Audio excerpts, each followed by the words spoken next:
online design thinking workshops. Watch this video to see how we generate 1256 ideas with the fourth innovation methodology, combining design thinking and business thinking. Online master facilitator Florian Hameister shows you all the Miro boards so you get a practical insight and valuable tips for your own online workshops. When you like to apply fourth 100% online yourself, check out the online training, link in the description. Now, Florian, how do online whiteboards like Mural and Miro work? I just want to show you here how these kind of works. If you never saw these kind of boards, you see I can zoom out and zoom out and zoom out, and here you see all the templates we made on this board. I just put them all together now for the webinar. Normally they are like in extra boards.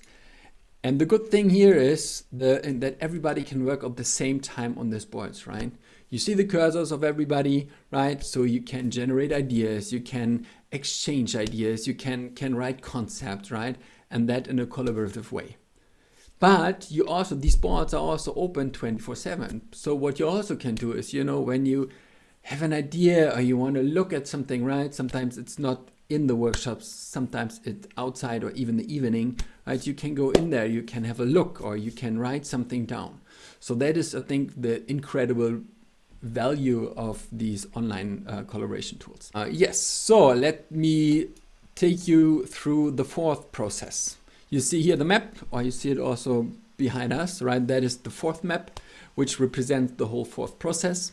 We have here 5 different islands, 5 different phases. The full steam ahead is really getting ready for the journey, right? Understanding why we actually want to go. Okay, let's get a team. Where do we want to go, right? And get a commitment from everybody. Yes, let's rock this. Then observe and learn. It's here really, you know, getting off the blinders, understanding your customers. Before you go into raise ideas means getting as many ideas as possible and selecting, I think that is most important, but selecting really the best ideas and then make it into concepts. In test ideas, we take these concepts and get feedback from our customers to improve again these concepts, right? It's nice that you have concepts, but they're for the customers, right? The product and service you're looking for. And in homecoming, we want to understand, right? We take these top concepts and we want to we're making like mini new business cases, and we really want to understand the whole potential, the effort and the risks which are behind these concepts. So let's rock. So the first phase, right? The goal is here really to get an enthusiastic multidisciplinary team ready for the innovation expedition. We have 2 major deliverables. We have a departure document, that consists out of the innovation assignment, the innovation team, and the fourth planning. And then we have another deliverable that are 6 to 10 innovation opportunities. So let's have a look. Perfect. The innovation assignment. I think I also learned when I knew fourth that this is for me one of the most important or most powerful tools. Because here we get all the deciders together before we even start, right? We get all the deciders together and we ask them these 6 questions. Okay, tell us, why do you want to innovate? What are you looking for? Who's going to be the target group? Where do you want to launch the product or service? When do you want to introduce it, right? And which are actually the criteria it has to meet to be a successful product or service. And this is like we do it, right? We get one question after another. Everybody types in here on the board his answer why he believes we want to innovate. And then at the end, you see it here as a very small, as a conclusion. We as facilitators try to make a conclusion. So at the end, everybody says, yes, that is the why we want to start innovate, right? And this is what we do with all the questions, the what, the who, the where, the when, and even the which. So we define the criteria. At the end, we have a lovely summary and make really a nice written innovation assignment about it. Out of it. Okay. And what I think is, why isn't it so important, right? Because here you get a clear and a common understanding about the innovation journey you're going to have. From the deciders, right? The commitment, yes, that's what we want, that's what we're looking for. And also for the innovation team, because when it starts the journey later on, right, it knows exactly, okay, why we go in, where are we going, and what has been expected at the end. All right, so that is the innovation assignment, and that is part of the departure document, which is here. You see here. So here's the innovation assignment. Here down is described the innovation method, right? And then here we have the innovation team. So we always have a project leader, we have a project sponsor. Now we have the facilitators, and online we recommend always 2 facilitators. And then we have the project team. And we have 2 types of team members. We have a core team, right? These are people from the different departments, different silos. So I don't know, R&D, marketing, sales, production, right? You need different perspectives. You also need different persons, right? So, and we have the extended team. And the extended team are the other deciders, right? The so-called steering committee. And that I think is also quite a huge difference, because we take them with us, right? They're not going to wait and then sit in the end presentation. They say, interesting. No, they're going to go with us the whole process, right? They dip in once in a while in all these islands. So they're going to do also a little bit of observing, right? They're getting the blinders off. Yeah, they're going to also raise ideas. So it's going to be also their ideas that we're going to carry on. And in homecoming, they're going to be godfathers for the business cases. Right? So they help the teams to get all the data that is needed. So at the end, they can decide. And down here, we have the 4th planning. So you see in different colors are the different phases. And in offline, it was 15 workshops, but we had to reduce the time. We used some asynchronous and synchronous work, and again, we have still 25 workshops. That's quite a lot, right? But that is needed. And I think that is one of the advantages of 4th. Where I call it here the 4th power, right? Because first, it's a very structured framework, right? You go there, then you go there, then you do this. So, and the good thing is, you know, the outcome of each workshop is always the input of the next workshop. So at the end of each workshop, you have a certain outcome. And then you take the next part, so you have a little kind of success story at the end of each workshop. And it also is quite good because it makes no big jumps, right? It makes small steps. So people are not so afraid, right? They one step, another step, and then they look back after 25 steps. They may kind of figure that they made quite a huge jump. And again, the other part is really the combination, as Gijs already explained, between the design thinking and the business thinking. It combines it. So that is the departure document. And then before we really start, so if everybody says, yeah, that is fine, we're going to start the journey. And before we going really to work, we want to get to know the team, right? So we have here a little team kickoff template where we explain, for example, we explain the tool, right? We use a Miro, so people have to get to know it because they're going to use it for the next 12 weeks. So they have to know how to do it. We do that with some little games, so they know how to move the posters and do errors, etc., etc.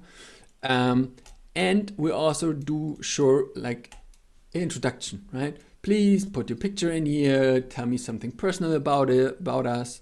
And what I kind of really like, either I say, hey, where are you located? Especially when you do international projects. The last project we were from all over the world. It's kind of interesting when you see where people are coming from. And sometimes when we're really close, I ask sometimes, where were you born? Because that could be also sometimes very interesting. Then we do networking, right? Because what we want to do, the idea is really that at the end we have at least a certain amount of trust in the innovation team. Because for me, I think trust is the most relevant part if you want to do innovation. And to get to know people, because mostly when they're from different departments, they don't know each other. So what we do here, networking, then we ask a little bit about the team structure. So, right, how old are you? What are introverts and extroverts? I think is very relevant. And in the end, we do a so-called team canvas, right, where we ask, hey, what are your personal goals for this project? What do you want to achieve in that project? Yeah, what kind of skills you bring in? Yeah, what kind of values we all agree on? What kind of rules and activities we want to make? And at the end, the most important part, okay, let's define a purpose for us as a team for this project. And at the end, I think I have the feeling that's always quite a good and aligned team. So then we're really getting to go to work. And the first workshop is called the Innovation Opportunities Workshop. So what we do here is we're going to start with 3 to 4 topics. And in these topics, we're going to do mind maps. So everybody can write everything down that he associates with this topic. Yeah, so we're getting a huge mind map. Sometimes you see it's a little bit smaller. Sometimes, as you see here, it's a little bit bigger. And when that is done, we ask this question, right? Please generate innovation opportunities. An innovation opportunity is a subject, a theme, a technology trend, right? Area, or even a target group, yeah, that provides a great opportunity, yeah, to realize the innovation assignment. Here it comes the first time, and again, the innovation assignment is like the North Star through the whole journey. So what they then do, they kind of, you see here in Post-its, do innovation opportunities.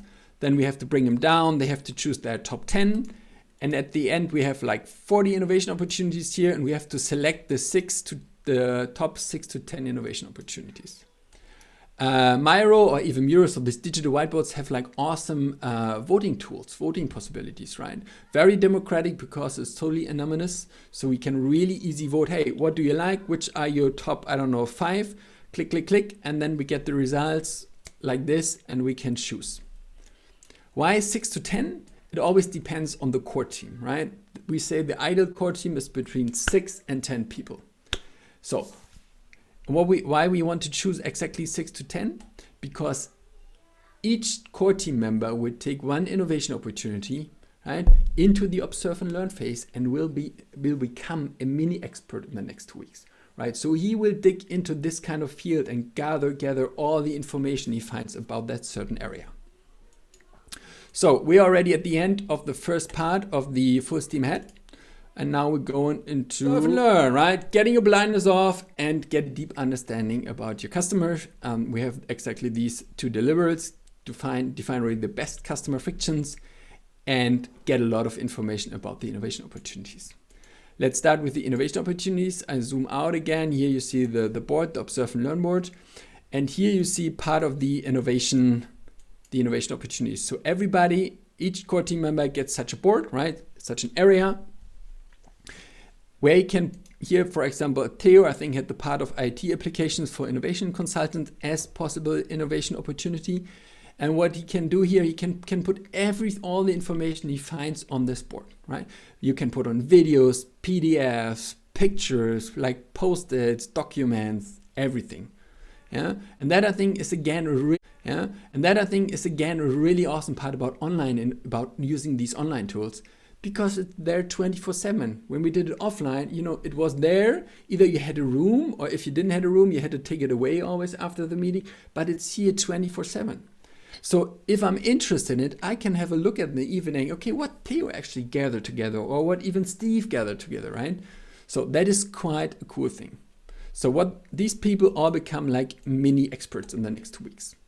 What we also do is we're going to do customer interviews. Right? So we're going to we do interviews with our customers, and we want to find customer frictions. What is a customer friction? A customer friction is, I am something, here, a big company or a medium company going through a change. I need, right, to innovate, continue innovating with all the stakeholders, but there's an obstacle in the way, right? Logistically, it remains a challenge during COVID. So that is what we're looking for, right? I need, but. So that's what we call a customer friction. Usually at the end, we have about 50 to 100 customer frictions. And what we then do is we kind of select the top 10 ones. And again, here it's also important that everybody listens to the interviews, because a guy from production, a guy from sales, and a guy from marketing, yeah, or even from R&D, they have a different perspective and they have a different, I would say, ear. They understand a different customer friction. So at the end of Observe and Learn, we have these 2 things. So now we're going into raising ideas, right? Getting as many ideas as possible, but selecting the best possible concepts. So we have here 4 deliverables. One is the diverging phase, right? Getting 500 to 750 ideas, and then we start to converge with making idea directions. And that I think is quite also an advantage of a 4th, right? It's not converges not really steep, it converges very slow, which makes for me a lot of sense. Out of these idea direction, we make 12 to 15 concepts, and then we improve these concepts. Let's have a look. So here you see again, that is a template for the diverging phase. Yeah, the ideation space with all the things you probably know from design thinking, right? User-centered, be visual, build on ideas of others, go for quantity, etc.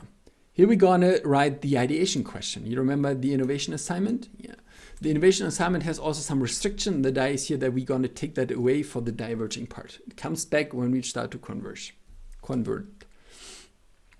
So here our first exercise is, we call it the brain dump.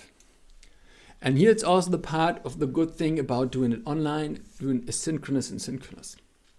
Right? Normally when we do an ideation workshop, that is the first exercise we do. Well, come together and now please write all the ideas you had already in your mind, please write it down. And then we start with the next exercise. Here we do it different, right? During observe and learn, right? The brain already generates a lot of ideas. And here we open up the board before before 2, 3, 4 days before the ideation workshop. We open up this board and say, hey, please pick your personal ideation space, right? Type your name, put your picture in, and then type already down, put in your ideas. So at the end, not at the end, but directly before the ideation or at the ideation workshop, people are already had put all their ideas down, so their mind is free and open. So we can start directly with the first exercise with customer frictions. So what we do here is we generate ideas how to solve the customer frictions. And here we use the method, and we use it most in all the workshops. We use it together alone. That means we're all together in one Zoom call, right? All, 15, 20 people. But I do groups, right? You see here 4 pictures, so maybe 4 people out of this work on this area. But I don't need breakout rooms, anything, right? They just have their pictures there, so they know they have to go there. And they're gonna generate ideas for this customer friction. But there's no talking, right? They all do it on their own, having their focus on the ideas. And the good thing is that I see what everybody else is writing, right? So if I don't have any more ideas, I can build on the ideas of the others at the same time. I get inspired again, start going on. So that I think is and that really works very well. So people are very focused because they're all alone, right? And they get inspired by all the other ideas. So as a second exercise, we sometimes do what would Apple do. What would Apple do? It's very simple. We take very famous companies, let's say Apple, Amazon, Tesla, or even persons like, Mahatma Gandhi or even Trump, right? And we ask, okay, how this company with the business model or how this person with their values would solve the ideation question, right? Again, the idea is about to get a different perspective. So, and then sometimes we do another exercise, always depends, and we always kind of select the best exercise depending on the company, right? If it's really a technical part, we maybe use Scampo or some other method. So at the end, we gather a lot of ideas. You see here, we gathered once 1,256 ideas. Another time we gathered 557 ideas. And here you see a board from another project where also, that is the whole board filled up. We gathered more than 1,000 ideas. So that is the diverging phase. Now we start to converge. And what we kind of learned, actually I didn't learn it, Gijs did it, and I figured it made a lot of sense because I was challenging him once, say, let's do an affinity diagram. And we did the affinity diagram with 1,000 ideas. That was a huge mess. So I kind of said that idea with his selection make a lot of sense with so many ideas. And here again, the good part comes in of doing it asynchronous or doing it online. So we end the ideation workshop really with gathering all the ideas. And then we say, hey guys, you have now 2 or 3 days time. Yeah, please do me a favor, select your top 2 favorite ideas. And the one thing is, please select one evolutionary idea, right? So idea where you say, well, that is feasible and that is cool, right? That makes a lot of sense. And then please, and I put down here a lovely unicorn, right? Please also select one really crazy awesome idea. Where you say, this idea would be so awesome for our customers, but I have no clue how we can do that. That is a revolutionary idea. So why do we split that? Because when we normally say, please people select your ideas, we humans mostly select the feasible ones. So the revolutionary ones would stay out already. And that's why we want to select really evolutionary one in the revolutionary one. So with these top ideas, we go into the next phase. And the next phase we call idea direction. And before I go into the idea direction, I want to show you what we kind of have for all these workshops. Because we figured, you know, the workshops have to be very engaging, yeah, and they have to be really tight and powerful. So we had figured out we have to have a schedule, right, and an agenda. So what you see here, right, isn't really the agenda for the facilitators we have for all the workshops. What we, out of our learning, makes the most sense, right? So let's go back to the idea directions. So as you probably also learned, wait a second, maybe I can make it a little bit bigger. Yes. When you gather a lot of ideas, right, they're totally different, right? Sometimes it's one word, sometimes a whole sentence, but they also have a different level. And here we have one example, say web store. So the idea could be just web store, right? Could be everything, right? But we have also a very detailed idea that is the top 100 black dresses web store. So that is really, really specific. And both we don't want. We want something that is focused, but still has not a lot of possibilities. We call this idea direction. So the question we always ask, what is the direction behind this idea? And for this example here, it would be a top 100 fashion web store, right? It's a web store, it's top 100, and it's also fashion. But again, it's not black dress, right? So the variety here is in the part of fashion. So this is what we explained in the beginning. Then every participant does that for his ideas on his own. So at the end, right, we're gonna have also a sweeping team. That means the project leader and project sponsor and some really detailed people go through all the ideas once and say, hey, did we maybe miss any idea that makes a lot of sense to take on? So at the end, we have about 30 to 40 idea directions here, and then we're going to vote the top 15. With these top 15 idea directions, we go into the next template, that is called making, rating, and improving concepts. So what we here do is, and that I think is also quite nice and unique, is we diverge again a little bit. What we do here is we take this idea direction, that is one here, right? And we ask these 4 questions. What is it actually? What could be the business model behind it? How can we make it? And for whom is it? So who is the target group? And everybody, right, all the team members will give their input on all 15 concepts. So again, you get all the input of all team members for all the idea directions. And then we split teams. And each team, like a couple of 3 people, then will write concepts. And the concept looks like this. It's very simple, a concept name, right? Then the customer friction, and then the concept. So what is it? How does it work? What's the benefit for the customer? Maybe how much does it cost? Where can I buy it? Maybe, and a catchy slogan. That only takes 45 minutes, right? Not too specific, but in these 45 minutes, you make out of the idea mind map, you kind of make a concept. And then what we then do is, every team presents the concepts, right? So really just read it out, and then all the other team members, all the other team members give a top and a tip. So what was really cool, what you should keep, and maybe can we maybe change something? Can we get it cheaper or whatever, right? So some tips. And we also rate the criteria of the innovation assignment. You maybe remember there was at the end the criteria which makes it successful, right? So we take this criteria and ask, okay, how much do you think this concept would fulfill this criteria from 1 to 5? So we also get quite a good understanding how close we are with the concept of the fulfillment of the innovation assignment. So with this, the teams have the possibility to improve the concept once again. Not once again, but to have to improve the concepts. So with these improved concepts, we at the end of the raising ideas phase, and we go into the test idea phase. Really, here's the idea to improve the concepts based on the feedback of the customers. To deliver it, 12 to 15 tested concepts, and out of these we select the top 3 to 5 concepts. Here we also have a huge template we call the concept assessment. What we do here in the beginning is, and that all looks the same for all 15 concepts, we have here the improved concept out of the raise idea phase. We take it in here and we make a customer survey.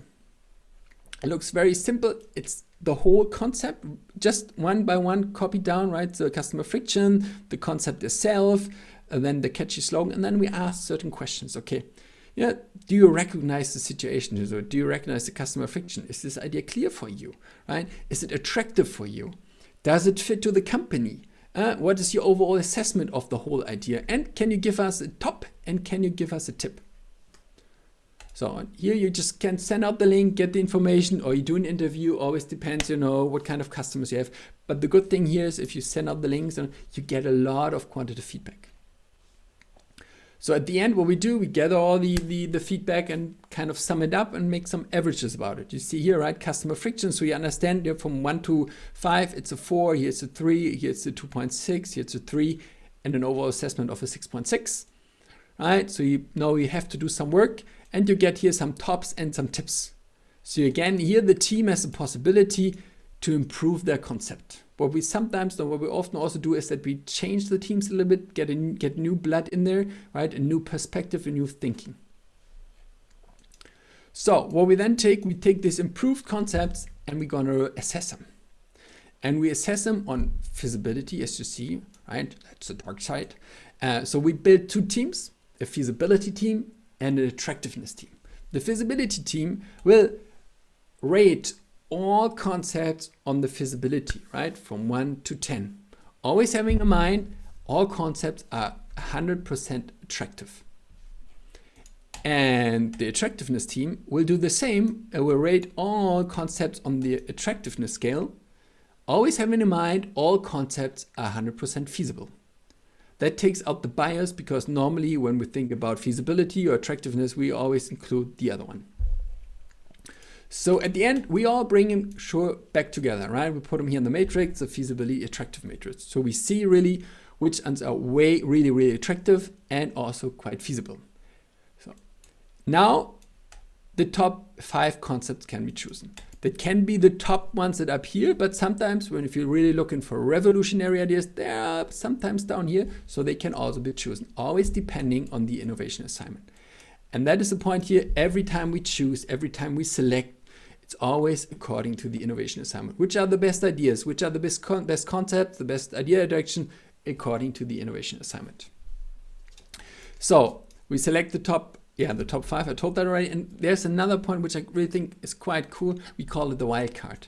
So each decision, the project sponsor and the project leader has the possibility, right, to change one idea or one concept, right? To take one of the chosen ones out and bring another one in, if they believe that makes more sense according to the innovation assignment.